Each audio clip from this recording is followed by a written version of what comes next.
Good afternoon, everyone. Welcome to our October Ask the Experts this afternoon. And you certainly are in for a treat. So I am honored to be joined alongside our amazing culinary dietitian team this afternoon for a very comprehensive, getting through as many questions as we can.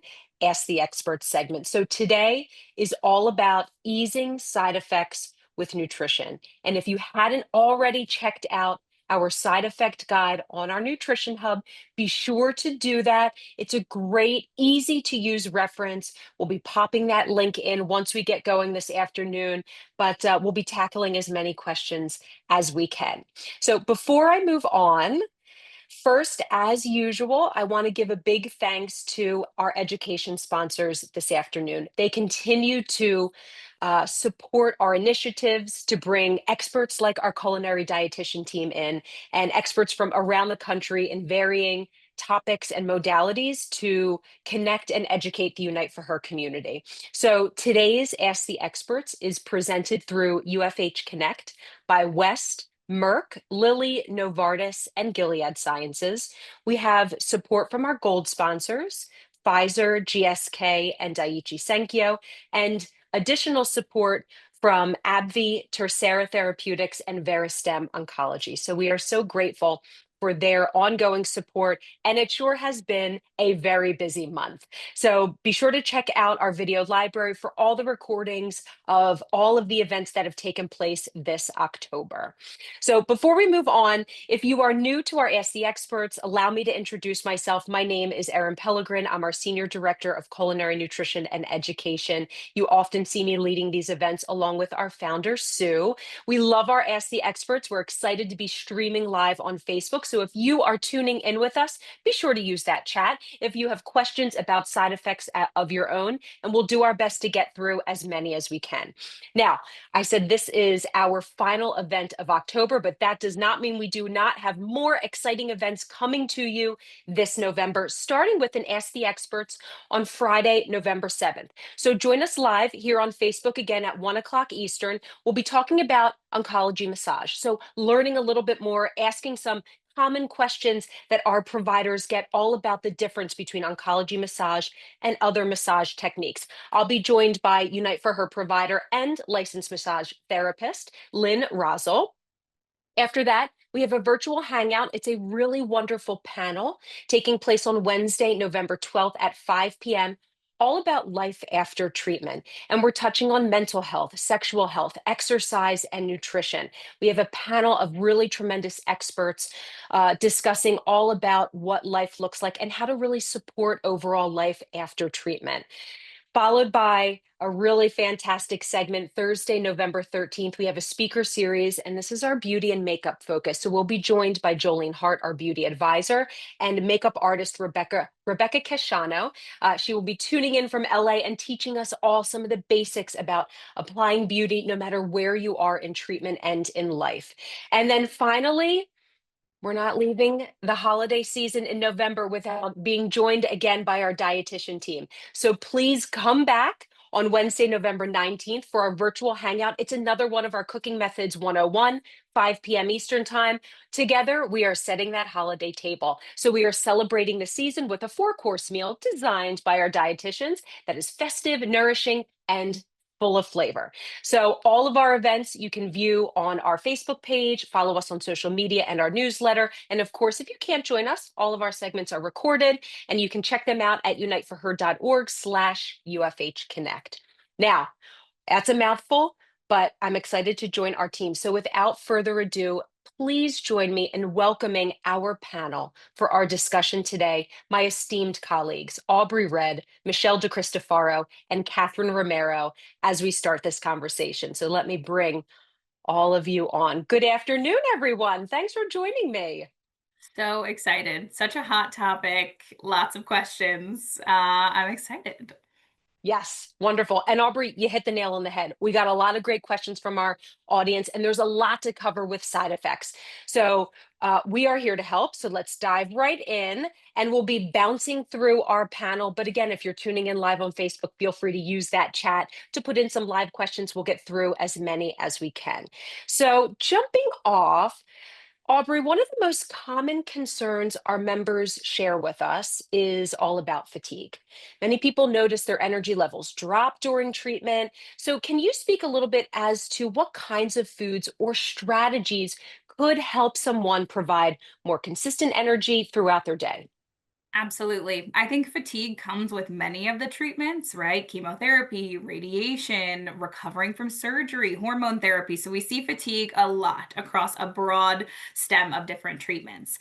I think the first and foremost key here is that food ultimately is going to equal energy, right? So getting in food consistently throughout the day is going to be the number one strategy. Now, if you're experiencing GI discomfort or any issues there, that might be tough. So, a lot of times I'll recommend smaller and more frequent meals.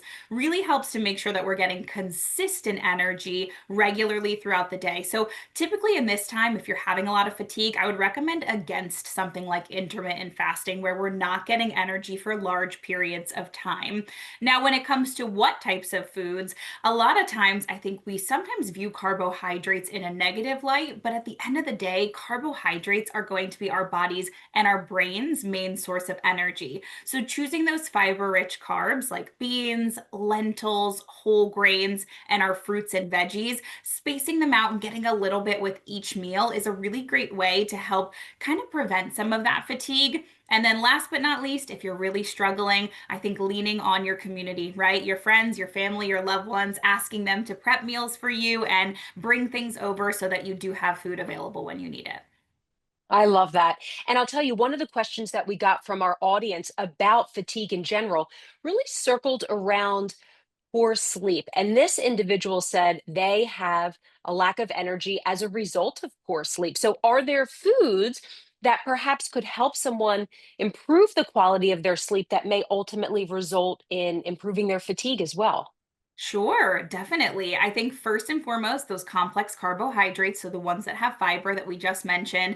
One nutrient, though, that I think is key, and sometimes even folks take it in a supplement form, is magnesium. So for women, we need about 320 milligrams of magnesium per day, and we can typically get most of our magnesium through food, usually in the form of things like nuts and seeds. So pumpkin seeds, cashews, peanuts, peanut butter. So even having some maybe trail mix as an evening snack is a great way to get some magnesium before bedtime, because magnesium is a precursor that helps us produce melatonin. So helps us get into that sleep cycle. So definitely upping your magnesium intake in the evening is a great way to support sleep.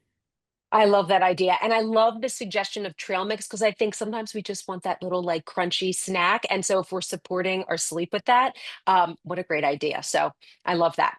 So while we're on the topic of whole body side effects, another challenge that we often hear about is brain fog or chemo brain. So, Michelle, long-term medications like hormone therapy can sometimes affect a person's cognition. So are there specific foods that might help support brain health and a person's ability to focus? Absolutely. So, definitely the foods that we eat can support our brain health. So, generally speaking, think about an overall healthy eating plan that includes plenty of antioxidant rich foods. So, foods with color like berries, blueberries, blackberries, strawberries, dark leafy greens like spinach and kale, Swiss chard, and other colorful vegetables, bell peppers, carrots, beets.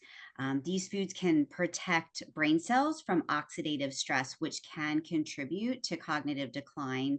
In addition to that, omega 3s. So, omega 3 fatty acids are critical for brain cell structure and may help reduce inflammation that can affect our cognition. So, these foods include cold water fish such as salmon, tuna, mackerel, and nuts and seeds such as walnuts, chia, and flax seeds.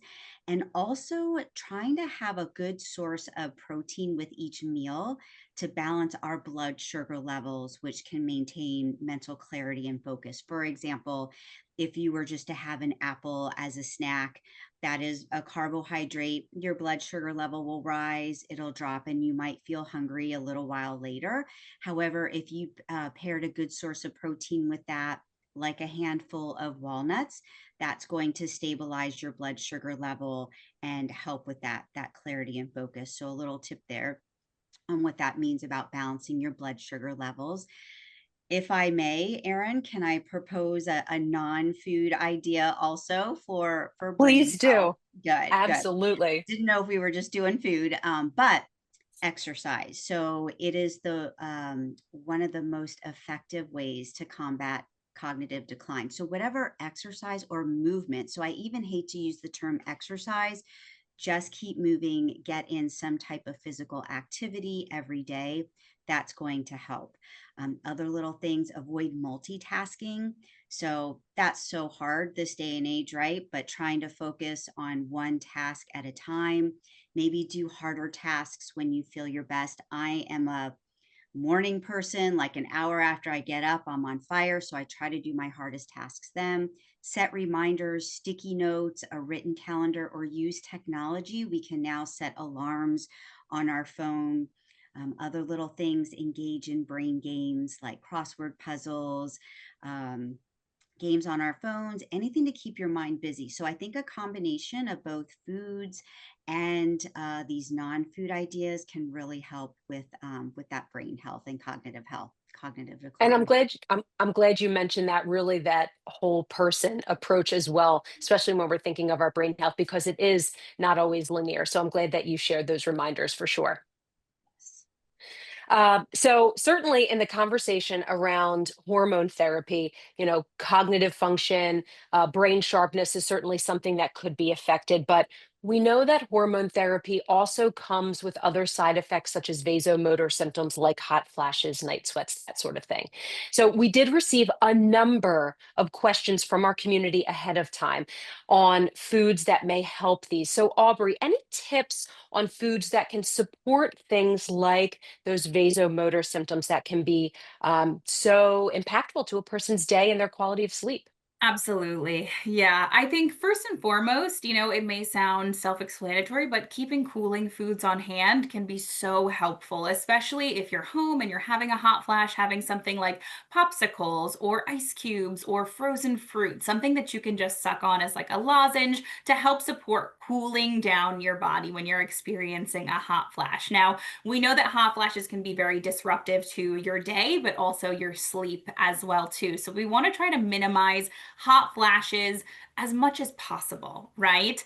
And so Erin and I have done a lot of research in this space, which is great. And there's a wonderful study called the WAVE study that talks about incorporating whole soy foods into your diet regularly to support reduction in hot flashes. The study actually notes that folks experiencing hot flashes in this study saw upwards of 50 to 60 or 70% reduction in their hot flash symptoms for folks who were having two or more per day. Now, we may be having double-digit hot flashes per day. So reduction may Mhm. look like just a single digits, right? It may not be completely that there are no hot flashes happening, but we ultimately want to try to mitigate them as much as possible to have as few. So definitely incorporating things like tofu, tempeh, edamame, really great sources of whole soy, those isoflavones that can really support our body's internal wellness. And in that study, they also researched a lower fat diet as well in conjunction with those whole soy foods. So trying to focus on more of the healthy forms of fat or the unsaturated fats like plant oils and avocado and nuts and seeds over more of our saturated fats like red meat, processed meats, high fat dairy. That's certainly an avenue to go as well in terms of management of some of those hot flashes. I love that. And I love that call out. And I love that there's studies behind something like this that affects so many of our community that shows some promising results from nutrition. So I know we'll be sharing the link to the recent blog that went up, so you'll likely find the link to that study as well. So good call out there. And on the topic of appetite and foods, or sometimes the lack of it, we hear from our community often that many people find that nausea, taste changes, general fatigue make it hard to eat enough or eat at all. So, Catherine, what strategies can you share that help ensure adequate nutrition when a person's appetite is low? Yeah, it's tough to eat whenever you're not hungry. So for that, I always think and say, just think, take it a spoon at a time. So just a little bit, a few bites, a few sips, every couple of hours can add up at the end of the day. Because then whenever we're not hungry, we don't think about food. And then it could be the end of the day, you're like, oh, I didn't eat anything. And then you feel a little bit low, right? So then just think about it just a little bit. And then because you're not hungry, we want to schedule it a little bit, right? So sometimes adding gentle reminders, like Michelle said, you can have reminders on your phone or maybe a calendar, or maybe you know that every hour you sip on a drink that you have next to you. So thinking of just small, frequent meals. It could be overwhelming if we sit down and we have a huge plate of food and we're not hungry. That's going to be a really big no. So just take it slow. Your body also gets used to it. So the more frequently that you expose it to food after a period of time without eating, then it's going to get into the rhythm slowly. Also, focus on fluid with calories. Sometimes it's just easier to drink something than to eat if you're not hungry. So it could be smoothies, soups, anything that it's comforting. It could be just way easier to tolerate, especially if you're having nausea or you're having an upset stomach. So take it slow, a little bit at a time, and then make sure that you are pairing protein with your meal. So because you're going to be eating just a little bit, right? You want to make sure that you're maximizing the nutrients that you're getting. So Michelle mentioned the protein, and maybe with the carbs for blood sugars. Now, if you're losing weight and you're eating just a little bit, you always want to make sure there's protein to help with that muscle loss. But then you also, because you want to maximize, we need the calories too. Those are going to be ideally coming from things that are healthy fats. So like peanut butter, it could be like yogurt with fruit, avocados. You can even blend avocados into your smoothies, and that's going to give you a more nutrient dense spoon. If it's just a tablespoon, it's going to be a lot more than if you were to have a bigger volume with less nutrients. So just take it slow and make sure you're maximizing every little thing that you're doing. I love that. Great reminders and actually great transition, in the conversation around supporting appetite, because we know that there are instances when someone may be losing weight unintentionally, and adding those calories and protein without eating a significant amount of food can feel like a real challenge for someone. So, Aubrey, what are some practical strategies to help someone that may unintentionally be losing weight to boost their intake? Yeah, absolutely. And I feel like Catherine really did a good job kind of expressing that there. But I think leaning into fluids can be very helpful sometimes because a lot of times they're just a little bit easier to tolerate, right? There's not all of this digestion happening with roughage of fruits and veggies like a raw salad. Whereas a smoothie or even a blended soup or a soup with well cooked vegetables can usually be pretty well tolerated. So when it comes to something like a smoothie, I'll recommend adding avocado for some healthy fats. I'll recommend adding some chia seeds or flaxseed meal or hemp hearts for some extra fats and protein and fiber. And then even something like peanut butter, cashew butter, something that's going to add even a little bit of flavor. My personal favorite smoothie is making a PB&J smoothie where I blend frozen strawberries and I add some peanut butter to it. You can kind of do the same thing with a soup, right? If you're enjoying your soup, maybe you add some avocado on top, even blending in something like a little bit of cream or coconut milk into a creamy soup that you're blending. I like to say, try not to leave anything alone. So even if you're having a piece of toast, for example, if you can tolerate, try to put some hummus, some avocado or guacamole, some peanut butter on top of your toast, even if it's it's just a little bit of traditional butter, something to add calories without adding significant volume. So that could be your toast, it could be your rice, you're drizzling some olive oil into it, or making sure you're having your protein, like your chicken or your fish, with some sort of sauce or a marinade that's going to add some extra calories too. We can do these little tactics and they do add up over the day. 100 calories with each meal, that could be 400 or 500 calories by the end of the day. So it doesn't have to be a big overhaul. I love that. And I love that reminder that I think will really stick with those that are listening. Try not to leave it alone, right? Like add that one little thing to it. So that can really be a very manageable strategy, perhaps for someone that may be dealing with a situation like this. Now, let's on the flip to the other side of the coin. Again, a lot of questions came in on thoughts around unintentional weight gain as a result, especially around medically induced menopause. So, any advice, Aubrey, for those that are looking to healthfully lose weight? Yeah. And I think I'm going to take a little bit from Michelle and kind of lean in, not necessarily a nutrition direction, but what we see from the research, particularly with medically induced menopause and menopause in general, is that 2 times over, inactivity or physical inactivity actually makes more of an impact on weight. So we want to focus on getting in some physical activity. This could look like a lot of different things, right? 10 minutes here and there. Ultimately, the goal is that 150 minutes of physical activity throughout the week, but that doesn't have to be all at once. And it doesn't have to be high intensity interval training every single day of the week. It could be walking and making sure you're picking up your heart rate. You're a little bit out of breath while you're walking, or really strength training. We see the importance of it, especially as time goes on. We're thinking about our bone health and keeping our lean muscle mass. Many of us notice, particularly in that transition, is that the way we hold fat on our body changes. So it changes from, instead of typically women see fat deposits around their thighs and their hips, is that postmenopausally we see it around the abdomen more often. It's just kind of the way our body changes. So focusing on a really well-balanced plant-forward diet, what we see is getting enough fiber plays a key role in this. So my recommendation, typically the recommendation is about 25 grams. I usually say up it a little bit more to 30 or so grams of fiber per day. And that's our, fruits and veggies, whole grains, beans and lentils, our seeds. So our plant foods are going to help support, because they also help with satiety. So helping you to feel fuller, so that when you are getting in these meals, you're maybe feeling like you're satisfied and not necessarily like you need to necessarily snack in between meals. I love that. And I love that reminder. I think, movement and exercise, we've heard that from several of you already, and seeing the various areas in which that can be impactful. So I love that call out. Let's pivot a little bit to digestion.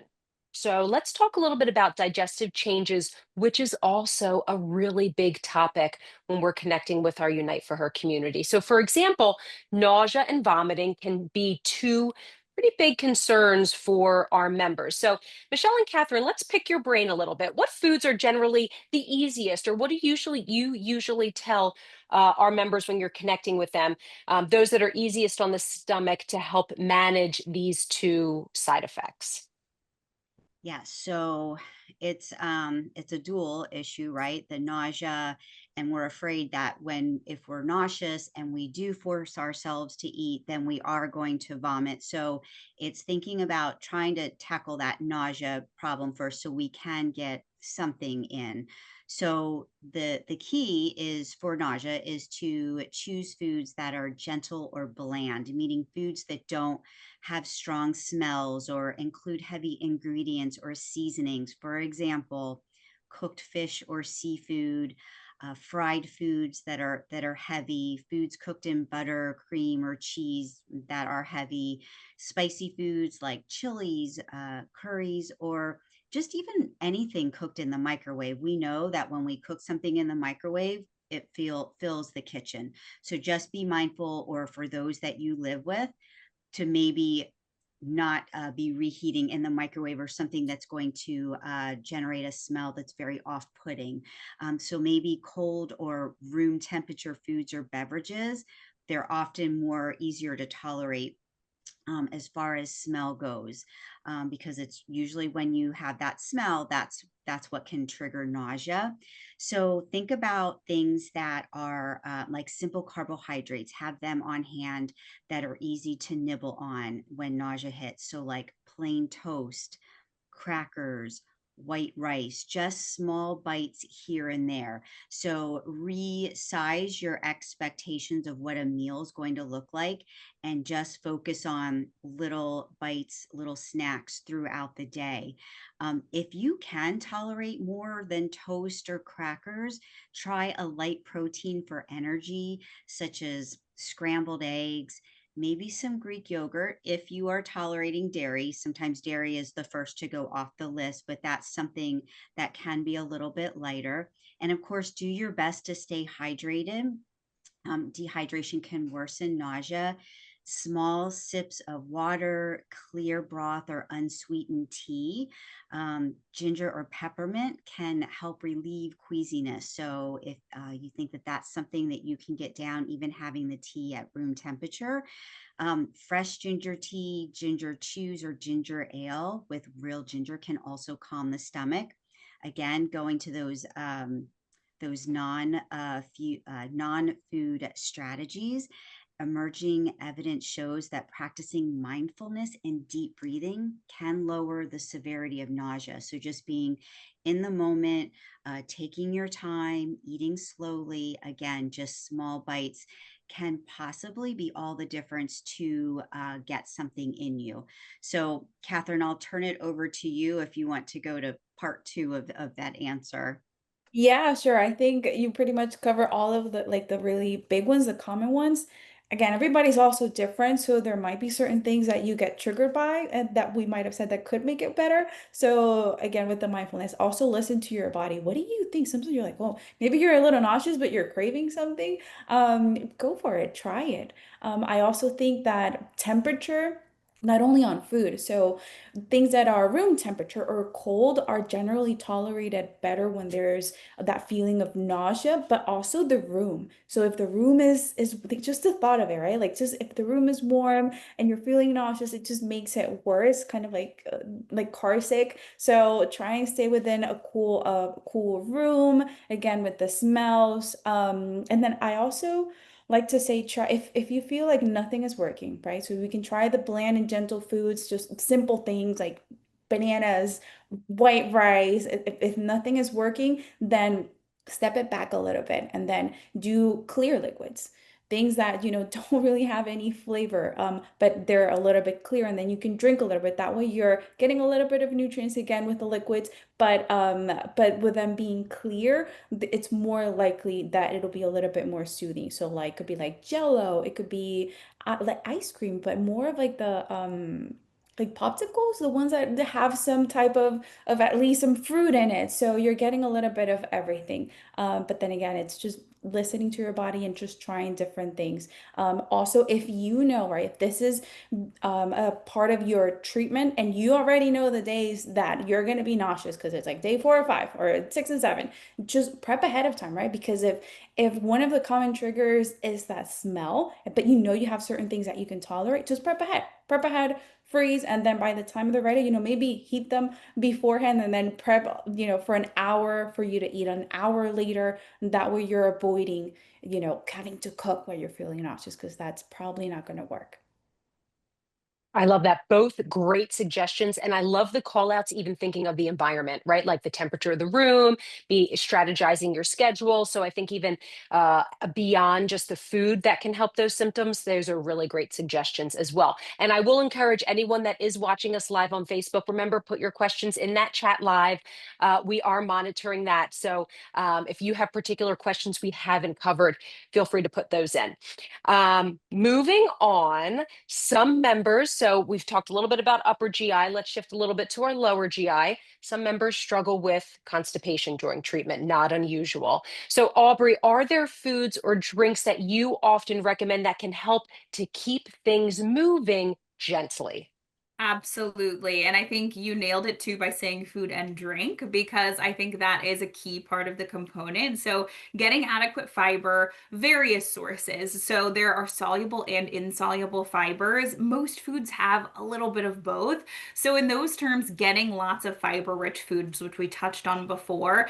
Now, also, the key here is staying hydrated, which I know can be tough at times. So, if water is difficult for you, but you're experiencing constipation, try something like coconut water or seltzer water. Or, like Michelle and Catherine said, perhaps we're changing the temperature, right? So, we're having room temperature water or ice cold water, something that's going to help make that a little bit more palatable, and try to have it more regularly throughout the day. So, ultimately, I would love to see everyone drink at least 64 ounces of water per day. I do think everybody's different, so some people might need a little bit more or a little bit less, especially if you're sweating a lot, it's the summer, or you're having a lot of extra losses. Let's say maybe you were just vomiting, right? We need some more there. Just trying to get, 8 ounces here, 8 ounces there, maybe leaving a water bottle next to your bed and trying to finish that by a certain time. And then the next time, I think that hydration can really be one of the most key components in terms of constipation. And then when all else fails, a little bit of movement can go a long way too. So, walking or even a little bit of self massage of the stomach can really support movement through the GI tract. So, fiber, hydration, and movement are kind of my big three on constipation. I love that. All right, so let's flip to the other side. So others may experience diarrhea. So even when that's difficult, we know that nutrition is important. We talk about that a lot. So, Michelle, what are some of the foods that you often recommend for someone experiencing diarrhea that are easiest to tolerate without upsetting their stomach or making those symptoms worse? Yes, and let me preface this by saying everyone's different. So even though I'm going to give these suggestions, it might not work for you. So it's really about being patient and finding out what does work for you. So I want to start out by saying that, but the goal here is to choose foods low in fiber, low in fat, and easy to digest. So if you can tolerate some fiber, choose soluble fiber. Get into that in a moment, but soluble fiber helps absorb excess water in the intestines, which can firm up loose stools and reduce the frequency of bowel movements. It also slows digestion, so it gives the body more time to absorb fluids and nutrients. So soluble fiber includes oatmeal, bananas, especially ripe ones, cooked and peeled fruits like applesauce, maybe baked pears that are peeled, cooked and peeled vegetables like carrots and potatoes. And then think about refined grains like white rice, white pasta, white bread, saltine crackers. Those are going to be gentle on your stomach because the fiber has been removed. So your stomach is not working as hard to digest it. Um, on the flip side, high fiber foods are harder to digest and move quickly through the digestive tract. So, staying away from wheat bran, whole wheat bread, fruits and vegetables with skin, like, apples that are not peeled, potatoes that are not peeled, celery, those types of foods are may not be a good idea during a bout of diarrhea. So, um, again, it might be worth it to keep a food diary at this point. If you feel like you're all over the place and it's hit or miss, maybe start writing down what you are eating. So just take what I said as a start. But then if you feel like that's not doing the trick, start writing down and noticing your bowel movements after you've eaten something. And of course, it's so important to replace fluids and electrolytes lost during these bouts of diarrhea. So, if you are having trouble staying hydrated, again, small sips of water or clear broth, throughout the day. If you can replenish 8 ounces with 8 ounces of water after a bowel movement, easier said than done. But if you are able to, that is the best way to rehydrate yourself. I love that. And the reminder of a food journal, I think for all of these digestive issues is such a key piece to really putting the puzzle together in terms of what could affect in a positive or negative way a person's digestion. And certainly with all these GI fluctuations, one of the other side effects we hear often is noticing bloating.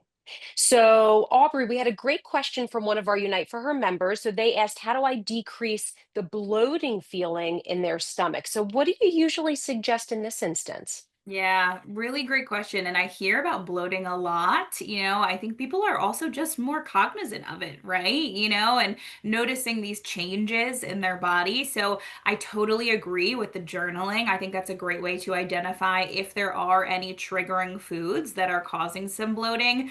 One thing I do always like to highlight is that a little bit of bloating or gas is very, very normal, especially as we are maybe upping our fiber intake, right? If we've got constipation or we're just trying to eat a little bit better overall in terms of more plant foods, a little bit of bloating and gas is normal because our high fiber foods release that gas as they're breaking down in our stomach.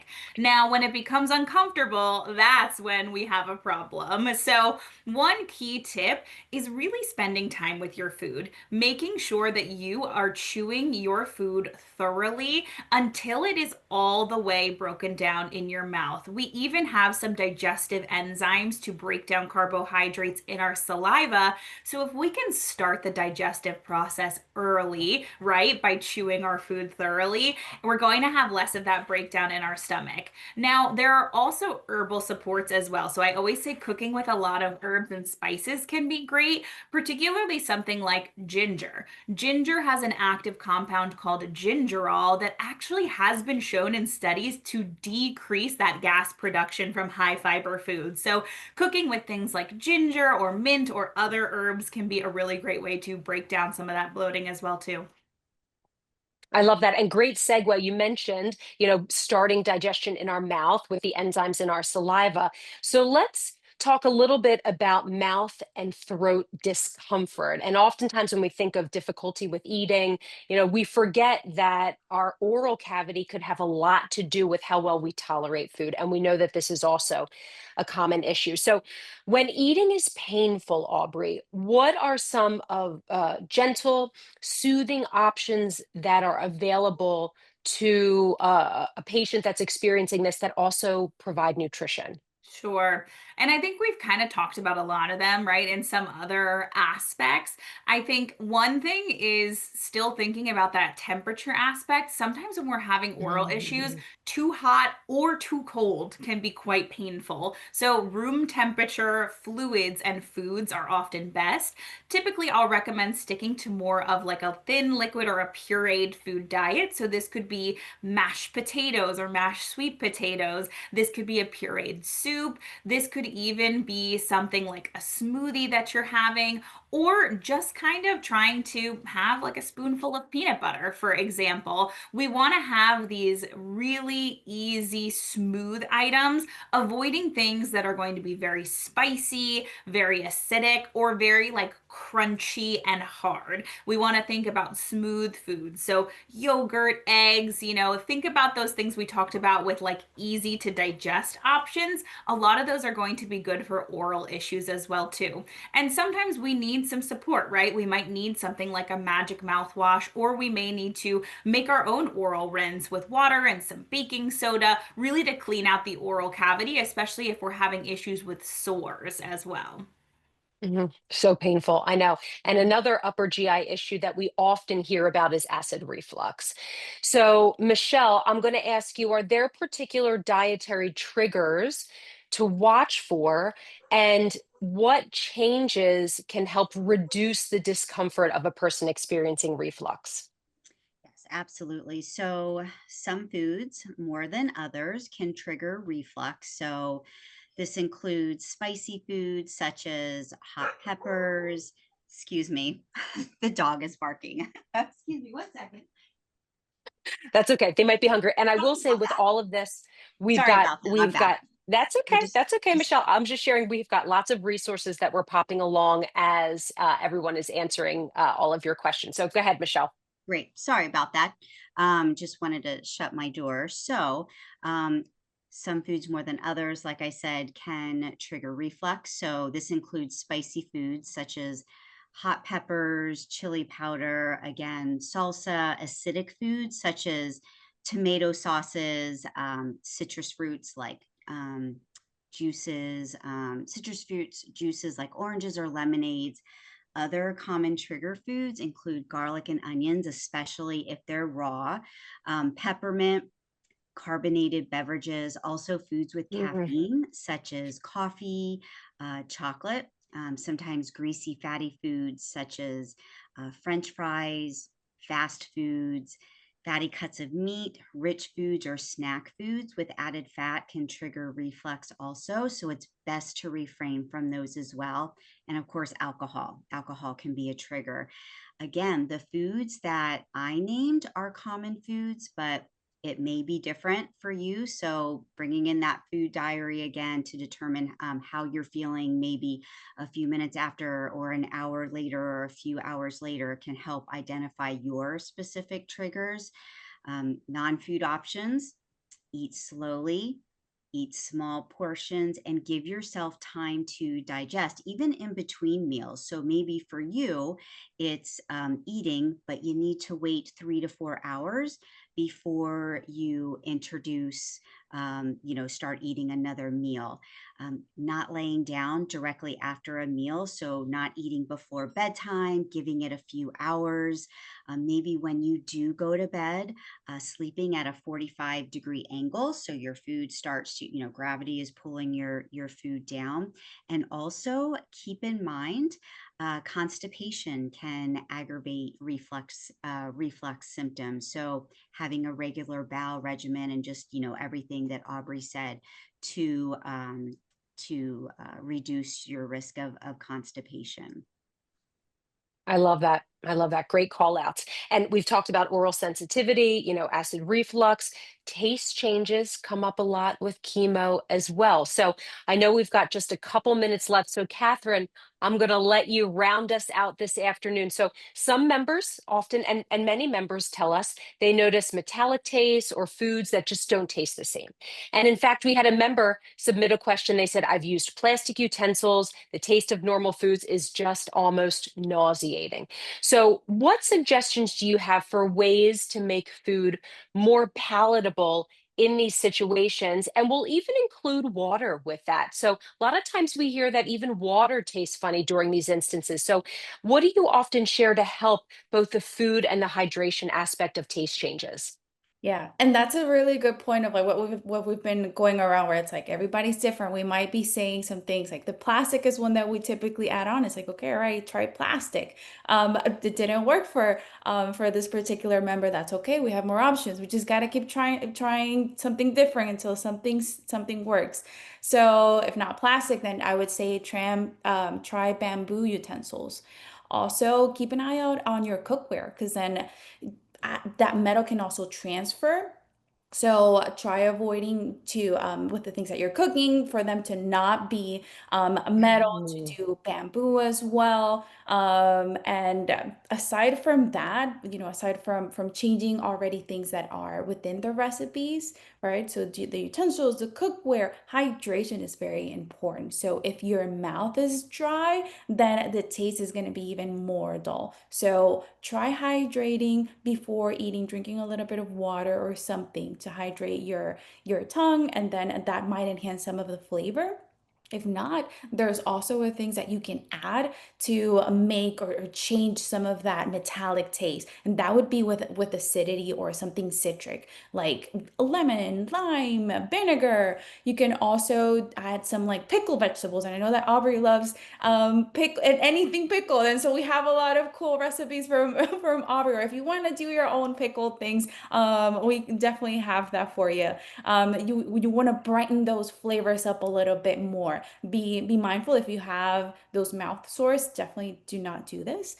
But then you can also season with something else to bring up those flavors like onions, basil, mint, cilantro, and as well as with other things, the temperature matters. So colder or frozen foods are a little bit better for whenever you're experiencing that metallic taste. So again, with the smoothies and drinking, try tilled fruits or yogurt, frozen grapes. Those are some things that could be tolerated even better. And then now, for water in particular, instead of replacing it, we're not using the metallic utensils, but we can kind of bypass the tongue, so that way you don't have any taste in a way. So you could use a straw. Don't use a metallic straw.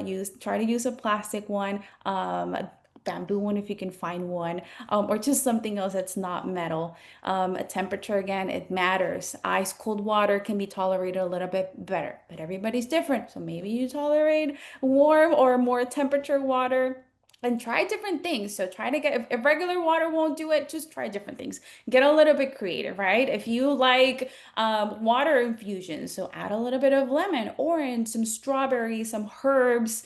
And then you can also add a little bit of coconut water or try alkaline water to help with that metallic taste. There's a lot of different things that you can throw in your water and see if that works, keeping in mind that that acidity will likely be tolerated better.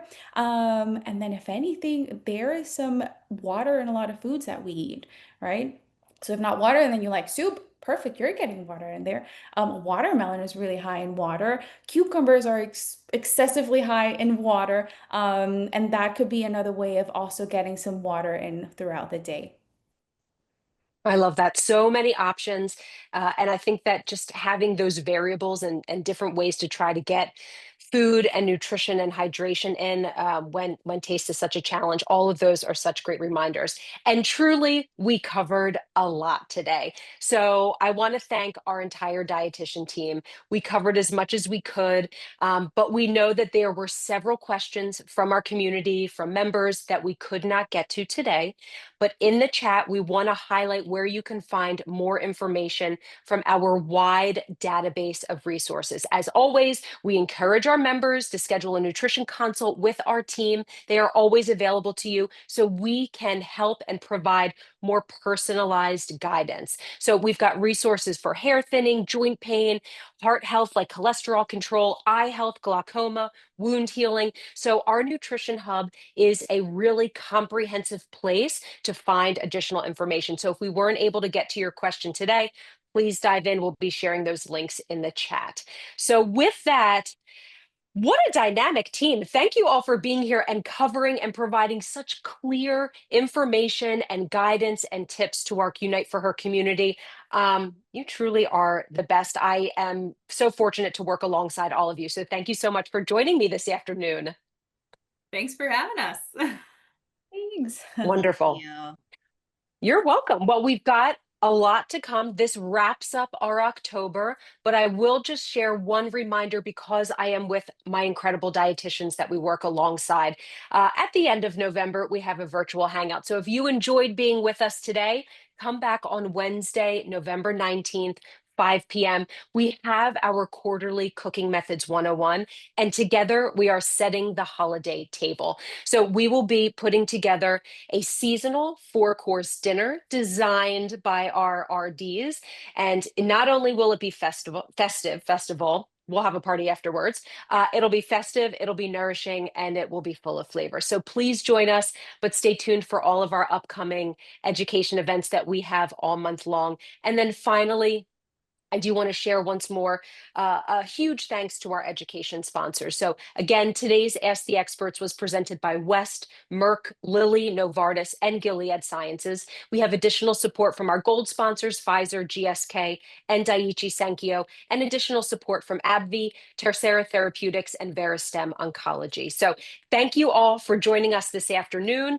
Please jump onto that Nutrition Hub to do a little bit more learning, and we will see you all next time.